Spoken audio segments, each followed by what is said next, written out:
Oi, eu sou o Rorschach e sejam bem-vindos a mais um vídeo no Patriarcado TV.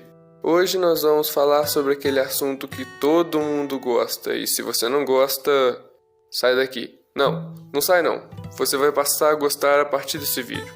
Vamos falar sobre Jojo. Sim.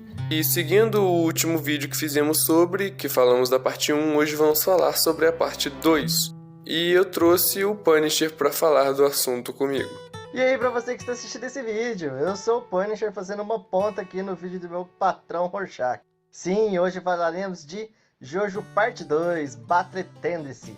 É a parte mais engraçada e bem comédia mesmo, porque o protagonista é mó comédia. Joseph Joestar, te amamos. Não tanto como o Jonathan, mas te amamos.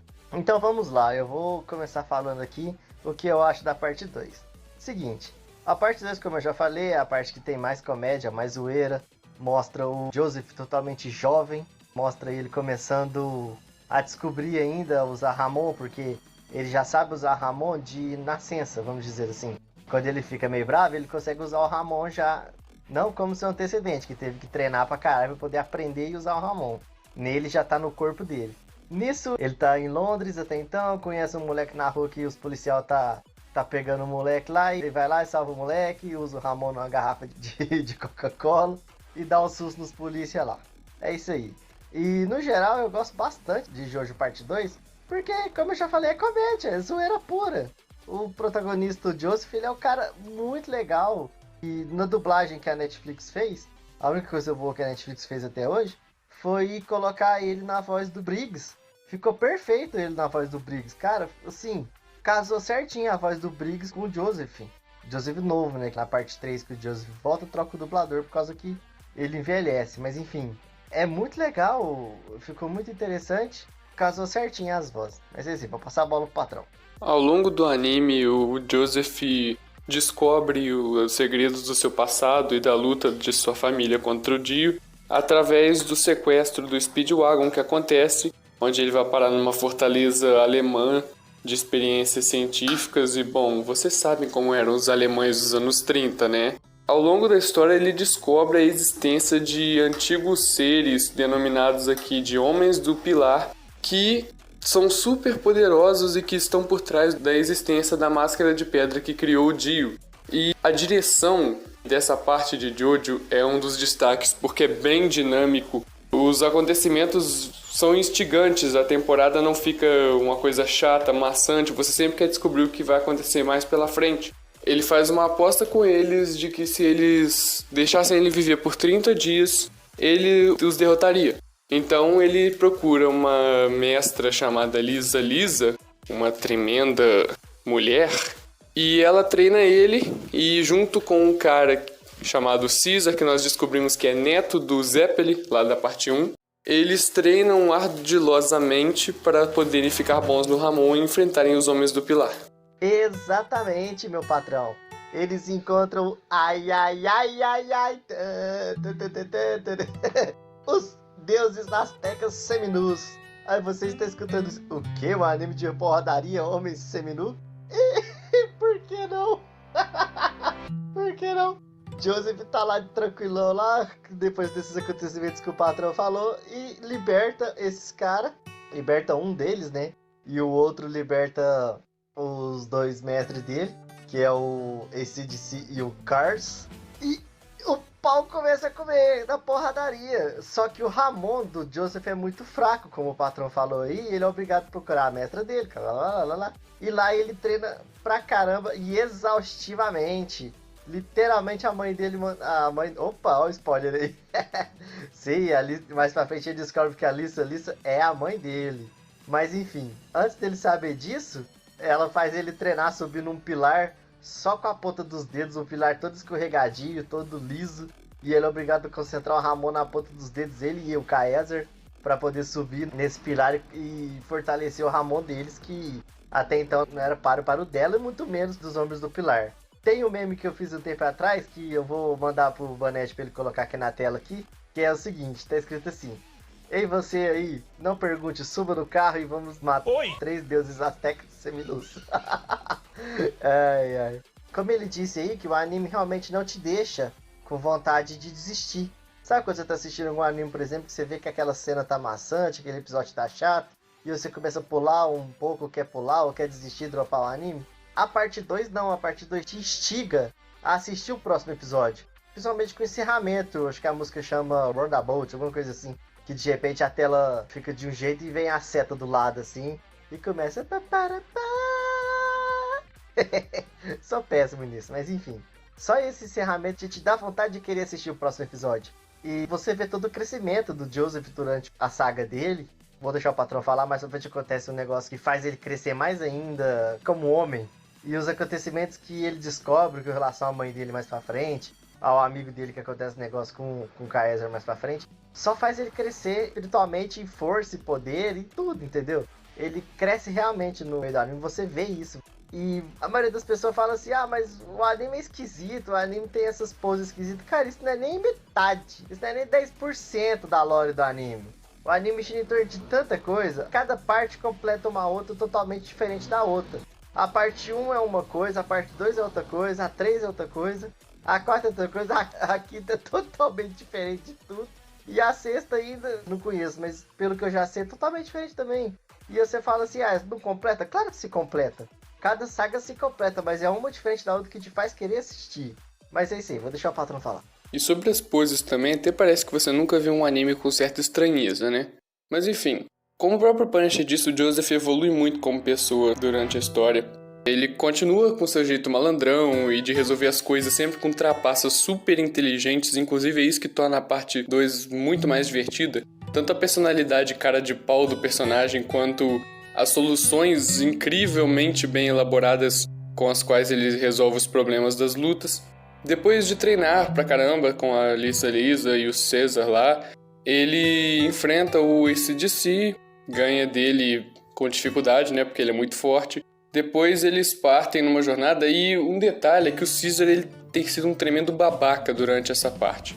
Só que aí no final a gente descobre que ele é assim porque quando ele era mais novo ele achou que o pai dele tinha abandonado ele. Só que aí depois ele descobriu que o pai dele fez isso para poder salvar a vida dele, porque ele tinha descoberto sobre os Homens do Pilar e ele morreu por causa deles. Então nós vemos que na verdade o Caesar é um verdadeiro herói. Só que aí o Araki começa com as típicas puxadas de tapete de Jojo.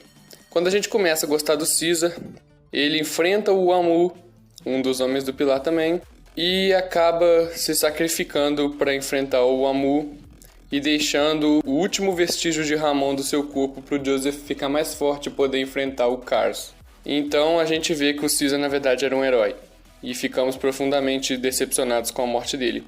Só que mais pra frente o Joseph e a Lisa vão para enfrentar o Kars e aqui a gente descobre de onde veio o Kars, que o Kars estava por trás da criação das máscaras de pedra e tudo mais.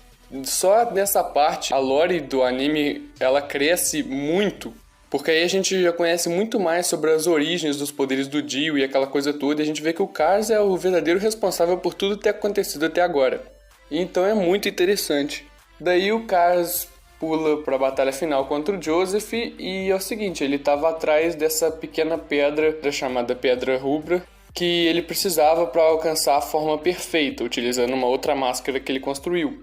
E nessa batalha final contra ele, além de deixar a Lisa muito ferida, o Kars ele acaba conseguindo alcançar a forma perfeita. E aí, meus amigos, acontece uma coisa incrível.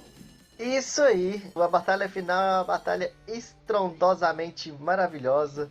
O Joseph contra o Kars é muito legal, inteligente, interessante. Ah, e esquecemos de falar do melhor personagem da parte 2. A ciência alemã é a melhor de todas! Stroheim! Ele ajuda o Joseph em várias partes do anime.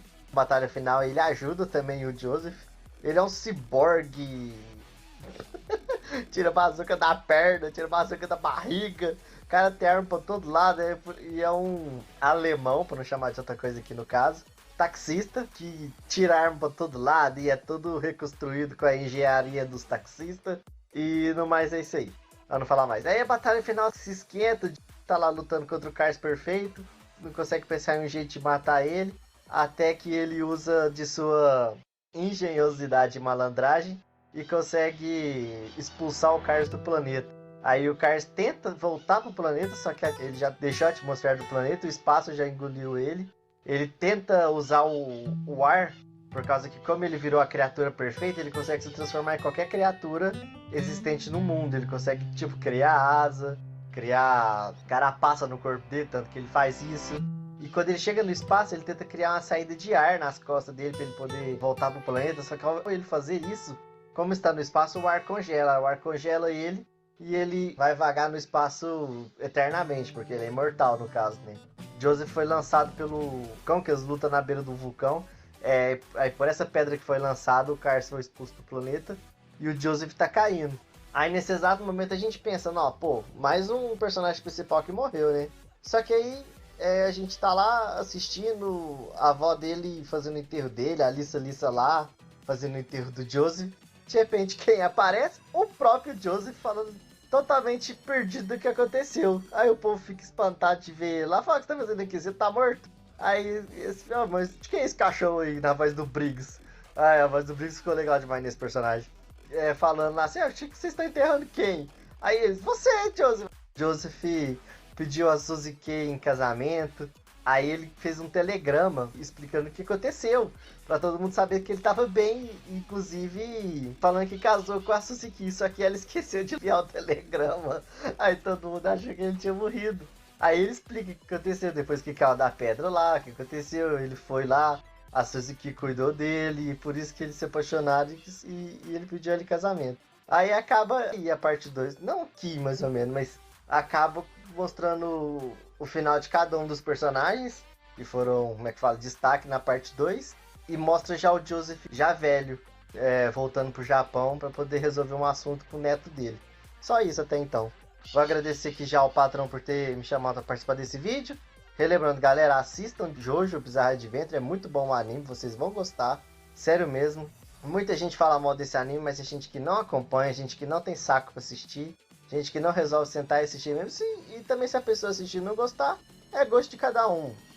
Não tem por que brigar com a pessoa. Se a pessoa não gostou, fazer o quê? Mas é isso aí, galera. Obrigado por assistirem nossos vídeos, curtam e compartilham, se inscrevam e tchau. Somebody save me. You want to say right to somebody save me. I don't care how you do it, just stay. Come on. I've been waiting for you. Forte abraço aí.